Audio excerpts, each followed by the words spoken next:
రిజర్వేషన్ల వల్ల మెరిట్ అనేది ఇంపార్టెంట్ కానీ రిజర్వేషన్లు ఎందుకు ఇంకా అయిపోయింది కదా, ఇన్ని దశాబ్దాల కాలం అయిపోయింది, 75 ఏళ్ళ ఈ భారతదేశ చరిత్రలో. సో మీరు కూడా ఉద్యోగాలు పొందారు, మీరు కూడా రిజర్వేషన్ ఫలితాలు అనుభవించారు కదా, ఇంకా ఎందుకు ఈ రిజర్వేషన్లు? మరి ముఖ్యమంత్రికి ఎందుకు మెరిట్? ముఖ్యమంత్రికి ఎందుకు మెరిట్ లేదు? ఓకే, రేవంత్ రెడ్డి ఇప్పుడు రాష్ట్రంలో ఉన్న ఈ 3-4 కోట్ల జనాభా కంటే మెరిట్ ఉన్నాడా? పరీక్ష పెడదామా? మరి 2034 దాకా మళ్ళీ నేనే అంటున్నా. నా ప్రశ్న అర్థమైందా? అర్థమైంది. మెరిట్ కరెక్ట్ ఒప్పుకుంటున్నా, నేను కూడా మెరిట్ 100% ఒప్పుకుంటున్నా. ఈ తెలంగాణ రాష్ట్రంలో ఉన్న ప్రజలందరికీ టెస్ట్ పెడదాం, ఇప్పుడున్న ఎమ్మెల్యేలకు మంత్రులకు టెస్ట్ పెడదాం, ముఖ్యమంత్రితో సహా. అక్కడ కూడా మెరిటే ఉండాలి. అప్పుడు కూడా మెరిట్ ఉంటే నువ్వు ముఖ్యమంత్రివే. ఏది ఓకేనా? అది వదిలేస్తా. ఇప్పుడు ఎమ్మెల్యేలకు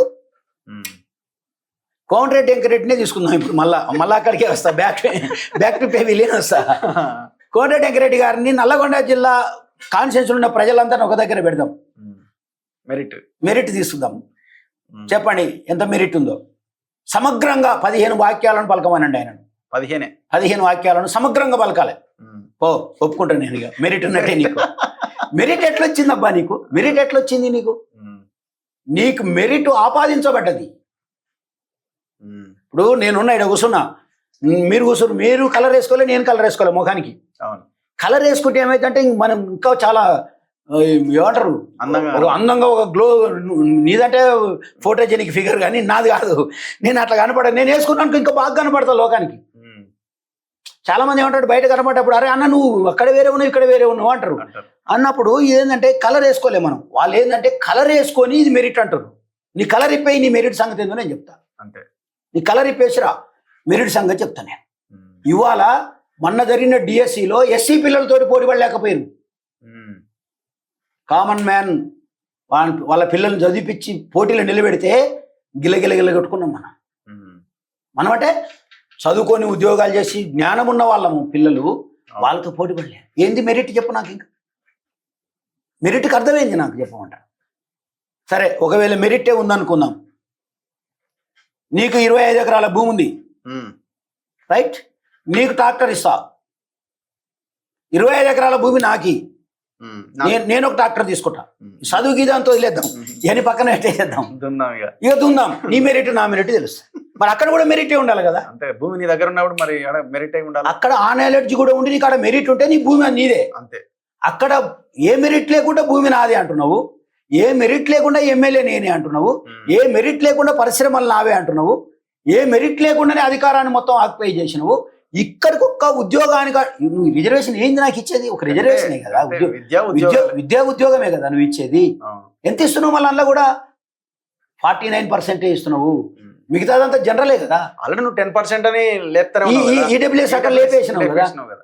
ఇక నువ్వు ఇచ్చిన రిజర్వేషన్ ఎంత? నువ్వు రిజర్వేషన్ మీద పడి ఎందుకు ఏడుస్తున్నావు? అసలు నువ్వు ఇచ్చిందే 49.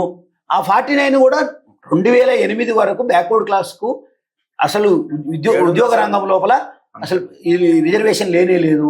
ఇప్పుడు బీసీబీ బీసీడీ వీళ్ళంతా equal to OC forward cost వాళ్ళు అంతేనే కదా.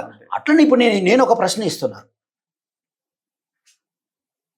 ఈ ఎంటైర్ ప్రభుత్వాలను ఈ మెరిట్ కోరుకునేటటువంటి వాళ్ళని నేను ఒక ప్రశ్న ఇస్తున్నా. ఏం ప్రశ్న ఇస్తున్నా అంటే, ఒక తల్లి గర్భంలో నుంచి మనిషి పుట్టగానే వానికి ఏమి నేర్పకుండా మెరిట్ను నువ్వు క్యాల్కులేషన్ చేయగలవా? ఓకే, నువ్వు నేను ఏం నేర్పొద్దు, పుట్టగా నన్ను వదిలేద్దాం. అంతే. ఏం మెరిట్ ఉంటే చెప్పు నాకు. మెరిట్ అనేది దేని ద్వారా వస్తుంది? ఫీడింగ్ ద్వారా వస్తుంది మెరిట్ అనేది, అంతేనా కదా? ఫీడింగ్ లేదనే కదా రిజర్వేషన్. పెరిగిన వాతావరణము ఇచ్చినటువంటి ఫీడింగ్ ద్వారా మాత్రమే నీకు మెరిట్ అనేది వస్తుంది. ఇంకెన్ని ఏళ్ళు? Question mark. నీ చేతిలో అది ఉన్నంత కాలం ఇది అవసరమే.